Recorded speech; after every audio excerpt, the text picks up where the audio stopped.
Hi. దశాబ్దాల రాజకీయ అన్యాయం, ఆర్థిక దోపిడీ నుంచే ఉద్యమాలు మొదలవుతాయి. నియంతృత్వ విధానాలపై విసుగు చెందినప్పుడు ప్రజల్లో ఆగ్రహం పెల్లుబిక్కుతుంది. ఇప్పుడు పాకిస్తాన్లో అదే జరుగుతోంది. ఇప్పటికే తీవ్రమైన ఆర్థిక సంక్షోభంతో అల్లాడుతున్న పాకిస్తాన్ను ఇప్పుడు అంతర్గత కలహాలు చుట్టుముట్టాయి. ఆ దేశంలోని రెండు ప్రధాన ప్రాంతాలు అల్లర్లతో అట్టుడుకుతున్నాయి. ఒకటి పాకిస్తాన్ ఆక్రమిత కాశ్మీర్ కాగా మరొకటి బలూచిస్తాన్. అసలు వీళ్ళు ఎందుకు ఉద్యమిస్తున్నారు? వీళ్ళ డిమాండ్స్ ఏంటి? వేర్పాటువాదులను పాకిస్తాన్ ఎందుకు అణచివేస్తోంది? లాంటి అనేక అంశాలను ఈ స్టోరీలో చూద్దాం.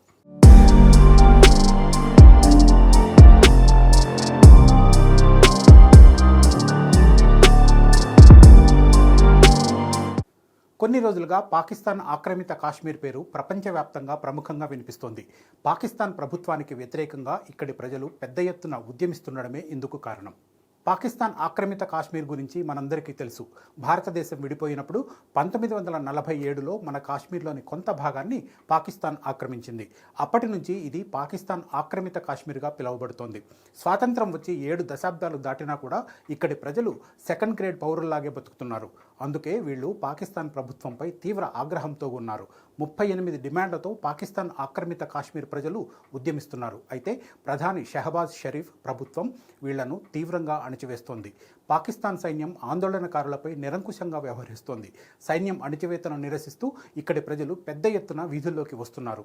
ముజఫరాబాద్, ధీర్కోట్, దద్యాల్ ప్రాంతాల్లో ఆందోళనలు పెద్ద ఎత్తున సాగుతున్నాయి. ఇటీవల సైన్యానికి పౌరులకు మధ్య జరిగిన ఘర్షణల్లో పలువురు ప్రాణాలు కోల్పోయారు. ఈ హింసకు వ్యతిరేకంగా ఉద్యమం మరింత తీవ్రమైంది. 7 దశాబ్దాలకు పైగా పాకిస్తాన్ ఆక్రమిత కాశ్మీర్ ప్రజలు అనేక ఇబ్బందులు పడుతున్నారు. అయితే ఇంకా ఎంత మాత్రం ఉపేక్షించే పరిస్థితి లేదని, తమకు ఆర్థిక హక్కులు, రాజకీయ విముక్తి కావాలని పీఓకే ప్రజలు డిమాండ్ చేస్తున్నారు. Jammu Kashmir joint Awami action committee JKAAC ఆధ్వర్యంలో ఆందోళనలు జరుగుతున్నాయి. స్థానిక నాయకులు, వ్యాపారవేత్తలు, పౌర సమాజ సభ్యులు ఈ కమిటీలో ఉన్నారు.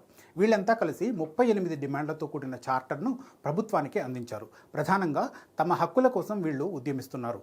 పాకిస్తాన్లో నివసిస్తున్న కాశ్మీరీ శరణార్థుల కోసం పీఓకే అసెంబ్లీలో 12 సీట్లను రిజర్వ్ చేశారు. అయితే వీటిని రద్దు చేయాలని వీళ్ళు డిమాండ్ చేస్తున్నారు. పాకిస్తాన్కు అవసరమైన విద్యుత్తులో ఎక్కువ భాగం పాకిస్తాన్ ఆక్రమిత కాశ్మీర్లోని మంగ్లా జల విద్యుత్ కేంద్రం నుంచి ఉత్పత్తి అవుతుంది. అయినా మిగిలిన దేశంతో పోల్చితే ఇక్కడి ప్రజలు ఎక్కువ విద్యుత్ ఛార్జీలు చెల్లిస్తున్నారు. తమకు తక్కువ ధరకే విద్యుత్ అందించాలని ఈ ప్రాంతవాసులు డిమాండ్ చేస్తున్నారు. గోధుమ పిండి వంటి నిత్యావసర వస్తువులపై సబ్సిడీ ఇవ్వాలని, ఇతర ప్రాంతాలతో సమానంగా ధరలు ఉండాలని వీళ్ళు పట్టుబడుతున్నారు. అంతేకాక పాకిస్తాన్ ప్రభుత్వం తమపై అన్యాయంగా అధిక పన్నుల భారం మోపుతోందని ఆందోళనకారులు ఆరోపిస్తున్నారు. అసంపూర్తిగా ఉన్న అభివృద్ధి ప్రాజెక్టులను వెంటనే పూర్తి చేయాలని డిమాండ్ చేస్తున్నారు. తమకు స్వాతంత్రం కావాలని, కాశ్మీర్కు విముక్తి కల్పించాలని ఉద్యమిస్తున్నారు. పాకిస్తాన్ ఆక్రమిత కాశ్మీర్ ప్రజల ఆందోళనలను ఆ దేశ ప్రభుత్వం సీరియస్గా తీసుకుంది. అందుకే ఈ ఉద్యమాన్ని కఠినంగా అణిచివేస్తోంది. జేకేఏఏసీ మొదట శాంతియుతంగానే నిరసనలు మొదలుపెట్టింది. తమ డిమాండ్లను పరిష్కరించాలంటూ ప్రభుత్వానికి విన్నవించింది. అయితే వీటిని ప్రధాని షహబాజ్ నేతృత్వంలోని ప్రభుత్వం పట్టించుకోలేదు. దీంతో ఆందోళనకారుల్లో ఆగ్రహం పెల్లుబికింది. షట్డౌన్కు పిలుపునిచ్చారు. దుకాణాలు, కార్యాలయాలు అన్నిటినీ మూసేసి రోడ్లపైకి వచ్చారు. దీంతో ప్రభుత్వం ఈ ప్రాంతంలో లాక్డౌన్ విధించింది. ఇంటర్నెట్, ఫోన్ సేవలను బ్లాక్ చేసింది. నిరసనకారులను అడ్డుకునేందుకు రోడ్లపై పెద్ద పెద్ద కంటైనర్లను అడ్డంగా పెట్టింది. సైన్యాన్ని భారీగా మోహరించింది. ఇది ఆందోళనకారులకు మరింత ఆగ్రహం తెప్పించింది. మరింత మంది రోడ్లపైకి వచ్చి ఉద్యమాన్ని తీవ్రతరం చేశారు. భద్రతా దళాలు కంట్రోల్ చేయలేక కాల్పులు జరిపాయి. దీంతో పలువురు మరణించారు. వందలాది మంది గాయపడ్డారు. ప్రభుత్వ నిరంకుశ వైఖరి ఉద్యమాన్ని మరింత రెచ్చగొట్టింది. పాకిస్తాన్ ఆక్రమిత కాశ్మీర్లో ఆందోళనలు కొత్త కాదు. దశాబ్దాల తరబడి పేరుకుపోయిన చారిత్రక అన్యాయం, ఆర్థిక దోపిడీ, రాజకీయ అణచివేతలే ఈ ఉద్యమానికి నాంది పలికాయి. 1947లో పాకిస్తాన్ అజమాయిషీలోకి వచ్చినప్పటి నుంచి ఈ ప్రాంతాన్ని ఆజాద్ కాశ్మీర్ అని, పాకిస్తాన్ ఆక్రమిత కాశ్మీర్ అని పిలుస్తున్నారు. అయితే ఇప్పటికీ ఇస్లామాబాద్లోని పాకిస్తాన్ ప్రభుత్వమే ఇక్కడి రాజకీయ, ఆర్థిక నిర్ణయాలను శాసిస్తోంది.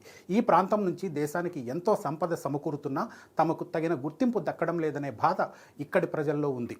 తమను పాక్ ప్రభుత్వం దోచుకుంటోందనే ఆవేదన వీళ్లలో నాటుకుపోయింది. పైగా అధికారంలో కూడా ఈ ప్రాంతానికి అన్యాయమే జరుగుతోంది. పాకిస్తాన్ ప్రభుత్వమే నామినేషన్ పద్ధతిలో పలువురిని చట్టసభలకు పంపిస్తోంది. దీంతో ఇక్కడ కూడా వాళ్ల ఆధిపత్యమే కొనసాగుతోంది. ఇది ఆజాద్ కాశ్మీర్ ప్రజలకు అస్సలు నచ్చట్లేదు.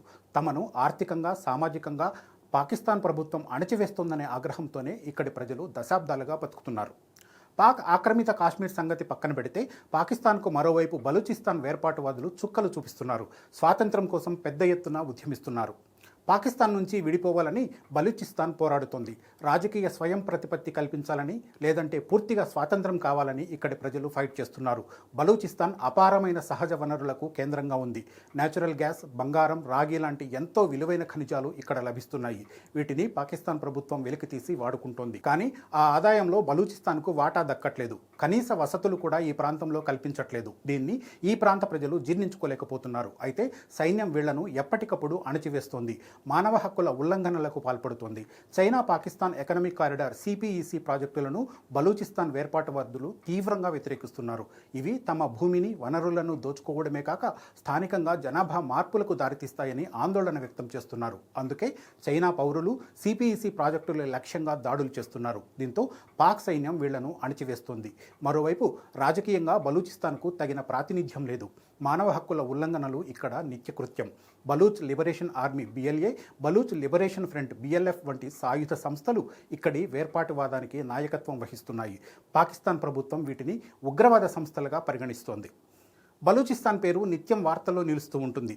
పాకిస్తాన్ సైన్యానికి బలూచిస్తాన్ వేర్పాటువాదులకు మధ్య ఘర్షణ నిత్యం కొనసాగుతూనే ఉంది. అయితే బలూచ్ వేర్పాటువాదం వెనుక పెద్ద చరిత్రే ఉంది. 1948లో పాకిస్తాన్ స్వాతంత్రం పొందిన తర్వాత 1948లో ఖనాటే ఆఫ్ ఖలాట్ను బలవంతంగా తమ దేశంలో విలీనం చేసుకుంది. అప్పటి బలూచ్ నాయకులు ఈ విలీనాన్ని తీవ్రంగా వ్యతిరేకించారు. అప్పటి నుంచే తమకు స్వాతంత్రం కావాలనే డిమాండ్తో వేర్పాటువాదం మొదలైంది. బలూచిస్తాన్లో ఇప్పటి వరకు 5 ప్రధాన తిరుగుబాట్లు జరిగాయి. ముఖ్యంగా 1958లో 1 యూనిట్ విధానాన్ని తీసుకొచ్చి బలూచిస్తాన్ను పశ్చిమ పాకిస్తాన్లో విలీనం చేసినప్పుడు పెద్ద పోరాటమే జరిగింది. అలాగే 1973లో ఇక్కడ ప్రజాస్వామ్యబద్ధంగా ఏర్పడిన ప్రభుత్వాన్ని కేంద్రం బర్తరఫ్ చేసినప్పుడు సాయుధ పోరాటం తీవ్రమైంది. 2000 సంవత్సరం నుంచి ఉద్రిక్తతలు మళ్లీ పెరిగాయి. చారిత్రక అణిచివేతకు, వనరుల దోపిడీకి వ్యతిరేకంగా బలూచ్ ప్రజలు ఆయుధం పట్టారు. సైన్యం ప్రతిస్పందనగా మానవ హక్కుల ఉల్లంఘనలు మరింతగా పెరిగాయి. అటు బలూచిస్తాన్, ఇటు ఆజాద్ కాశ్మీర్ ఉద్యమాలకు పలు అంతర్జాతీయ సంస్థలు, విదేశాల మద్దతు ఉందనే ఆరోపణలున్నాయి. అందుకే పాకిస్తాన్ ప్రభుత్వం విదేశీ జోక్యాన్ని సహించట్లేదు. బలూచిస్తాన్ వేర్పాటువాద సంస్థలకు భారత్తో పాటు ఆఫ్ఘనిస్తాన్ తదితర దేశాలు నిధులు, ఆయుధాలు సరఫరా చేస్తున్నాయని పాకిస్తాన్ ప్రభుత్వం ఆరోపిస్తోంది. అయితే భారత్ ఈ ఆరోపణలను ఖండిస్తోంది. అయితే విదేశాల్లో నివసిస్తున్న బలూచ్ పౌరులు తమ ప్రాంత ఉద్యమాల కోసం భారీగా నిధులు ఇస్తున్నట్లు సమాచారం. ఆఫ్ఘనిస్తాన్లో నివసించే బలూచ్ ప్రజలు కూడా వీళ్లకు సహకారం అందిస్తున్నారు. ఇక పాకిస్తాన్ ఆక్రమిత కాశ్మీర్లో జరుగుతున్నది ప్రజా ఉద్యమం. స్థానిక ప్రజల మద్దతుతోనే ఈ ఉద్యమం నడుస్తోంది. అయితే తాలిబాన్ నేతృత్వంలోని పలు ఉగ్రవాద సంస్థలు పీఓకేలో పనిచేస్తున్నాయని పాకిస్తాన్ ఆరోపిస్తోంది. పాకిస్తాన్ ఆక్రమిత కాశ్మీర్, బలూచిస్తాన్లో జరుగుతున్న ఉద్యమాలను పాకిస్తాన్ జాతీయ భద్రతా సమస్యగా భావిస్తోంది. వీటిని ఆదిలోనే అణిచివేయకపోతే దేశ సమగ్రతకే ముప్పు వాటిల్లుతుందని పాక్ ప్రభుత్వం భయపడుతోంది. ఉత్తరాదిన ఆజాద్ కాశ్మీర్, దక్షిణాదిన బలూచిస్తాన్ ఉద్యమాలు పాకిస్తాన్కు పెద్ద సమస్యగా మారాయి. బలూచిస్తాన్ వేర్పాటువాదులు, ఆజాద్ కాశ్మీర్ ఆందోళనకారులు దేశ సమగ్రతకు ముప్పు అని పాక్ ప్రభుత్వం పరిగణిస్తోంది. అందుకే బలూచిస్తాన్లో కిల్ అండ్ డంప్ వంటి క్రూరమైన చర్యలకు పాకిస్తాన్ సైన్యం పాల్పడుతుంది. బలూచ్ వేర్పాటువాదులు, వాళ్లకు మద్దతు ఇచ్చే చాలామంది వ్యక్తులు అదృశ్యమవుతున్నారు. ఈ అదృశ్యాల వెనుక పాకిస్తాన్ సైన్యం ఉందని బలూచిస్తాన్ వేర్పాటువాదులు ఆరోపిస్తున్నారు. 2011 నుంచి ఇప్పటి వరకు 10,000 మందికి పైగా బలూచ్ ప్రజలు అదృశ్యమయ్యారని సమాచారం. ఇప్పటికే పాకిస్తాన్ తీవ్రమైన ఆర్థిక సంక్షోభంలో ఉంది. ఇప్పుడు ఈ వేర్పాటువాద ఉద్యమాలు ఆ దేశాన్ని మరింత నష్టాల్లోకి నెడుతున్నాయి. పాకిస్తాన్ అంతర్గత సంక్షోభాలు పాకిస్తాన్కు పెద్ద సవాల్గా మారాయి. ముఖ్యంగా అంతర్గత ఘర్షణలను అణిచివేయడానికి పాక్ ప్రభుత్వం పెద్ద ఎత్తున ఖర్చు చేయాల్సి వస్తుంది. భారీగా భద్రతా దళాలను మోహరించడం ద్వారా లెక్కకు మించి ఖర్చు అవుతుంది. మరోవైపు సిపిఈసి ప్రాజెక్టులపై నిరంతరం దాడులు జరుగుతుండటంతో చైనా సహా ఇతర విదేశీ పెట్టుబడిదారులు పాకిస్తాన్లో పెట్టుబడులు పెట్టడానికి భయపడుతున్నారు. కరాచీ, గ్వాదర్ వంటి కీలక ప్రాంతాల్లో అస్థిరత ఆర్థిక కార్యకలాపాలను పూర్తిగా దెబ్బతీస్తోంది. ఆజాద్ కాశ్మీర్లో షాపులు, మార్కెట్లు, రవాణా సేవలు పూర్తిగా నిలిచిపోవడం వల్ల రోజువారీ ఆర్థిక కార్యకలాపాలు స్తంభించిపోయాయి. ఆహారం, పెట్రోల్ వంటి నిత్యావసరాల కొరత తీవ్రంగా ఉంది. మొత్తంగా చూస్తే పాకిస్తాన్ ఆక్రమిత కాశ్మీర్లో ప్రజా ఉద్యమం, బలూచిస్తాన్లోని సాయుధ పోరాటం రెండూ పాకిస్తాన్ ప్రభుత్వ దోపిడీ విధానాలు, అన్యాయం, అణచివేతకు వ్యతిరేకంగా పుట్టినవే. ఈ అంతర్గత సంఘర్షణలను ప్రభుత్వం శాంతియుతంగా పరిష్కరించుకుంటే భవిష్యత్తులో ఈ సంక్షోభం మరింత పెరిగి దేశవ్యాప్త పౌర ఉద్యమానికి దారితీసే ప్రమాదం కనిపిస్తోంది. మరి పాకిస్తాన్ అంతర్గత సంక్షోభంపై మీరేమనుకుంటున్నారు? మీ అభిప్రాయాన్ని కామెంట్ చేయండి. మరో అంశంతో మళ్ళీ కలుద్దాం. Thank you.